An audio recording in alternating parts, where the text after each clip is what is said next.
My father froze in the middle of the airport when a man in a navy blue suit handed him a thick envelope with my name printed across the front. My brother Derek stood beside him, pale, stiff, pretending none of it was happening. The irony? 4 days earlier, they had laughed while I walked out of my mother's dining room after Derek announced, like it was a joke, that I wasn't part of the family. "Don't show up," he'd said. No one corrected him. No one defended me, not even a wince.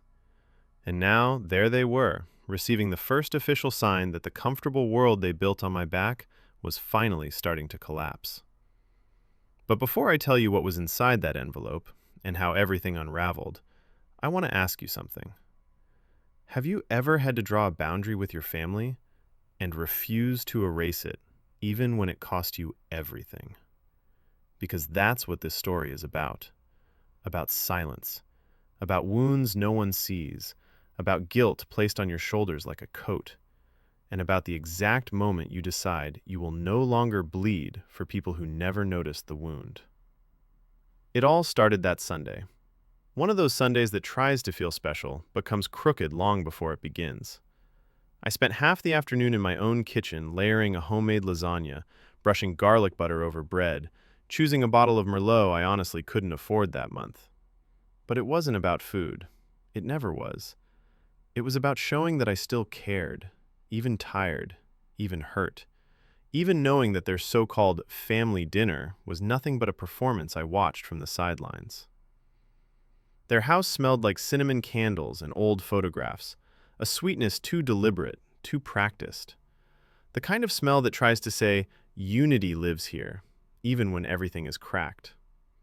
I barely stepped inside before the laughter drifting from the living room died instantly. My father looked at me and nodded, short and distant, like greeting a polite neighbor. My mother smiled the way she smiled at strangers in grocery store aisles.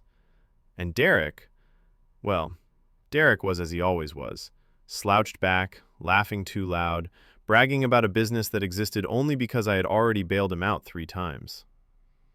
I placed the food on the table and waited, out of courtesy, for someone to make room. No one moved an inch. I sat. I smiled. I forced myself to join the conversation, though it was never really a conversation with me. They talked about the big family reunion coming in spring, tossing dates and hotel names back and forth as if I were invisible. I didn't want an invitation. I never did. I just wanted to exist in the same room without being treated like background noise. During a brief pause, I breathed in and said, as calmly as I could, "Just let me know the date of the reunion. I'll book early this time." The sentence hung in the air, heavy. My mother scraped her fork against her plate. My father reached for more bread. Derek didn't even look up. I should have been used to it by then, the way they erased me while staring right at me.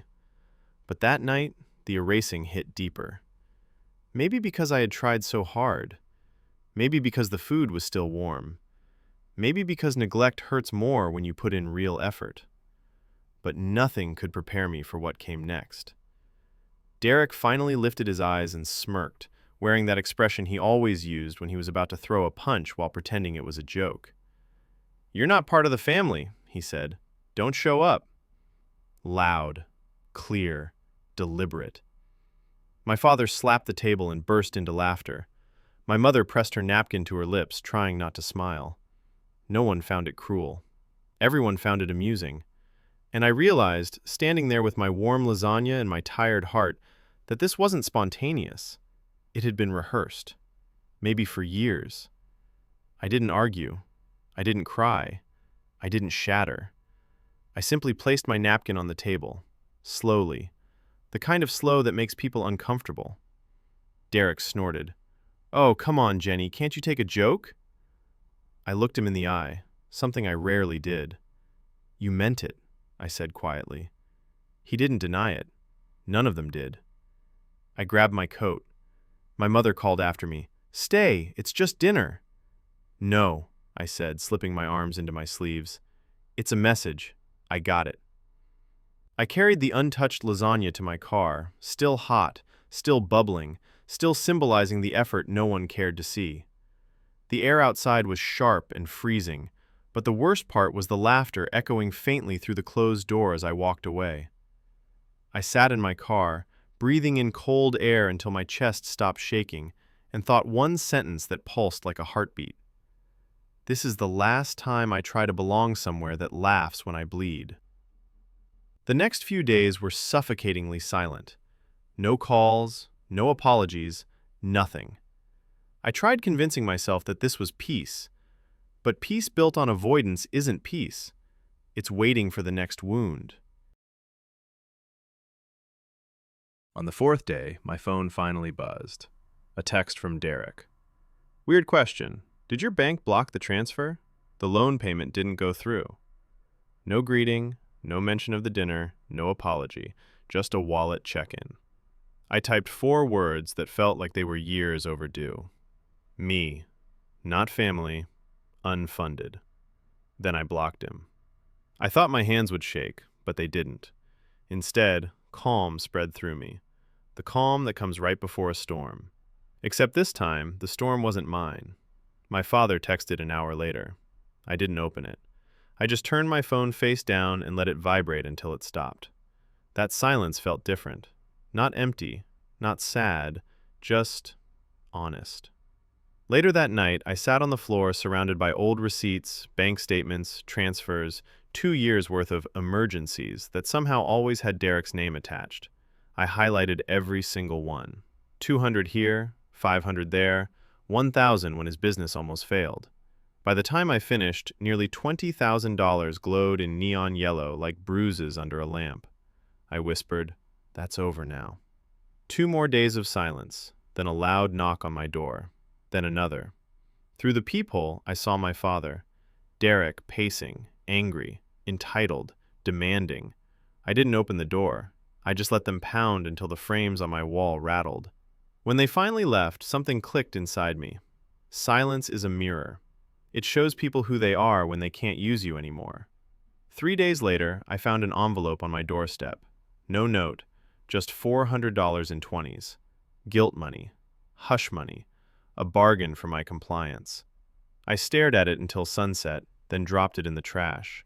The soft thud felt cleaner than forgiveness, but the real betrayal hadn't surfaced yet.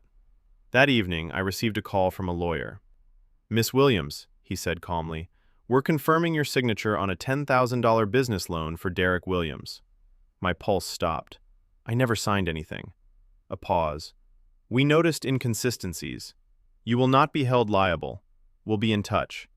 I hung up and felt something new. Not fear, clarity. They hadn't just taken my money. They had taken my name. I called a lawyer I knew through work, Miss Parson. Her voice was sharp, steady.